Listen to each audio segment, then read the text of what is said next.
The Screaming Corpse. On the last day of July, 1993, I saw my first reanimated corpse. I had been spending my summer vacation with my grandfather, the head caretaker for the largest cemetery in the county, while my parents were overseas visiting relatives. In exchange for a weekly stipend of $75, I was to spend my mornings performing various chores around the cemetery grounds, including cleaning moss from cracked and forgotten headstones and collecting wilted, sun-bleached flower arrangements for the garbage. That particular morning was spent preparing for a burial and helping my grandfather repair a headstone that had been vandalized over the course of the previous night.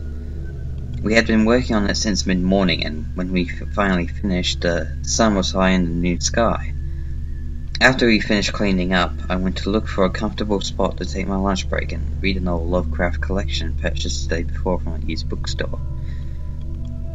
Meandering through a field of monuments and headstones, I made my way through towards a weeping willow tree that stood out against a dark coniferous forest that ran the perimeter of the cemetery. Before the willow there was a small green tent, folding chairs, flowers, and a rectangular mound of dirt, remnants of that morning's burial. A small green aluminium sign was pegged into the dirt a few feet from the opening. Its tarnished copper lettering identified the grave's inhabitant and lifespan as Grace Phillips, 1914 to 1993. Finding the shade of the tent to be inviting, I made myself comfortable on a couple of the folding chairs beneath it.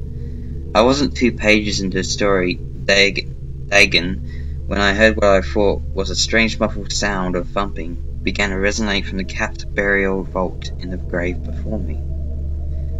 I looked at the hole and immediately dismissed the thought that I heard a sound come from it. I was about to go back to reading when I heard it again. Curious, I set down my book, walked over to the edge of the grave, and listened with intense concentration. A few seconds later, I was rewarded with not only more thumping, but a stilted scream. Blech. Terrified, I stumbled backwards, tripped over a row of chairs, and bolted across the cemetery towards the memorial garden benches where my grandfather usually ate his lunch. I arrived out of breath and panicked. I told him of the thumping and screaming. He looked at me like I was insane and had me lead him to the grave. "Go get Henry, and bring a shovel! Run, boy!" I sprinted through a maze of headstones and mausoleums, towards a large aluminium storage garage that housed both the cemetery's landscaping equipment and a small office. A moment earlier, my grandfather had knelt down beside the grave and listened just as I had done before. He would later describe what he heard as the most unnerving experience of his life. A voice from beneath a burial vault cap.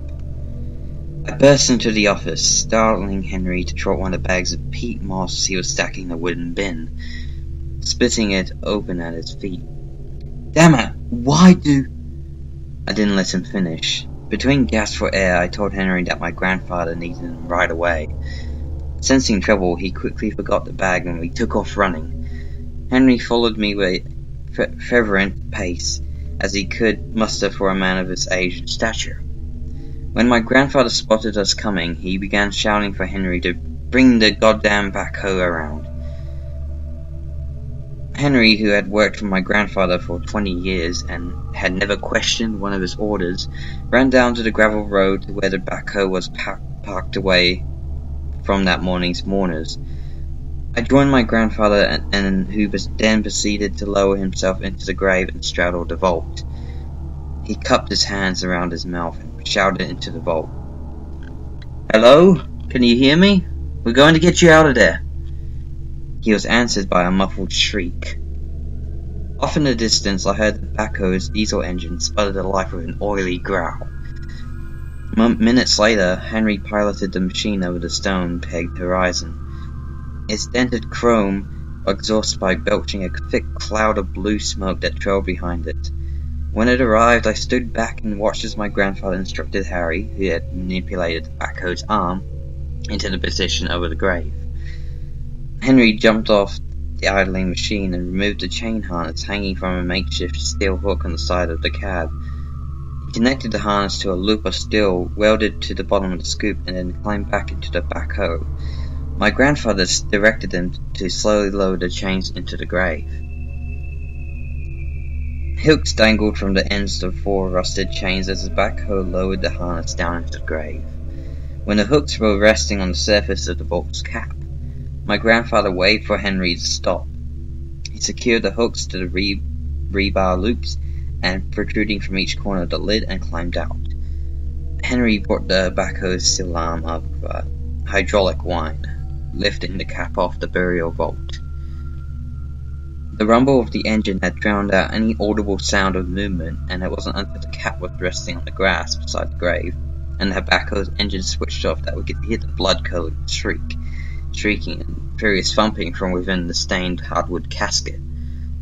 I watched in terror as Henry reluctantly climbed into the grave, straddled the vault, and used a screwdriver to force open the locking mechanism, securing the casket's lid. As soon as the lock was sprung, the top lid sprang open and caused Henry to scurry from the grave with a startled grunt. He cursed under his breath as he came to his feet beside my grandfather and beheld a ghastly sight before us. My grandfather told me to look away, but I could not keep myself from staring at the loathsome display. The elderly woman in the casket was thrashing her hands around in a wild frenzy, as if she was fighting off an invisible attacker.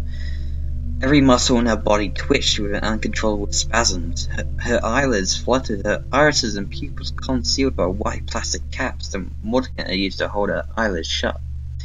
Yellow-tinged skin sagged across over her emaciated, sunken face. Screams came through curved lips and teeth artificially clenched with a crisscross of white suture thread. The wig she had been buried with had slipped off, exposing a railroad track of stitches that had orbited the back of her head. An autopsy had been performed, her brain removed and weighed. Her head crashed against the burial vault as she spasmed, opening a deep gash in the side of her head. Pink and balming fluid welled up and dripped from the wound. "Jesus Christ, what's wrong with her eyes?" Henry asked, his voice wavering. My grandfather ignored the question. "Shut and lock the gate, Henry. If anyone asks, we're closing for an emergency and maintenance. Get the gas can and some matches from the office on your way back." When he returned from the garage, Henry joined my grandfather at the edge of the grave. He handed the gas can to my grandfather. We watched with numb shock as he emptied the entire can into the grave and over the woman who was still very active and was now hissing at us. He tossed the can aside and snatched the matches from Henry's nervous, shaking hands. "Stand back," he commanded as he pulled a match from the book and struck it against the thin brown strip on the back. He used the match to light the rest of the matches in the book. It flared to life in his hand, and he flipped it into the grave, igniting the gas with a loud whoosh. Even though I was stunned by the unexpected blast of heat, my eyes never left the sight of the impromptu cremation. I could see the woman still flailing in her casket, even as she burned. The plastic caps on her eyes melted down her blackening face like tears of white paint on cracked asphalt. The sutures on the back of her head snapped and her scalp curled back as it burned, exposing ivory cranium. The embalming fluid in her body boiled and foamed from cracks in her charred skin. It took 20 minutes for the woman to stop moving. She and the casket were still smouldering when we recapped the vault and quickly filled it in.